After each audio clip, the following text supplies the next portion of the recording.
For me, Polly's the glue that keeps everybody together within Seren.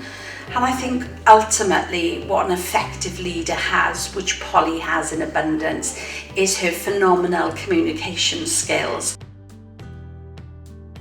So the role I do here at Seren, I'm the recruitment manager. So the role I do every day is supporting people within the care sector, whether that is right at the beginning of their journey, putting the job advert out, to onboarding them, making sure we are meeting regulations, making sure that they are supported throughout their journey, supporting them post-journey. It's really nice to be recognised for the work that we've done, and it's not just myself. I think the whole team has been behind me on some of our projects that we've done. But this more recent project that we've done in supporting people into the care sector through the Home Office Migrant Worker Scheme and Skilled Worker has been huge.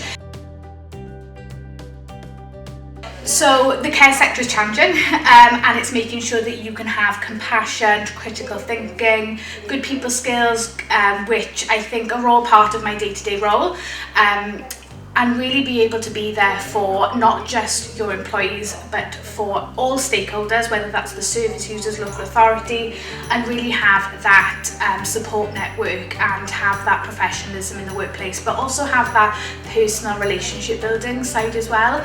She's motivational, she's very aspirational, such a young person with so many talents. She is definitely one to watch in the future.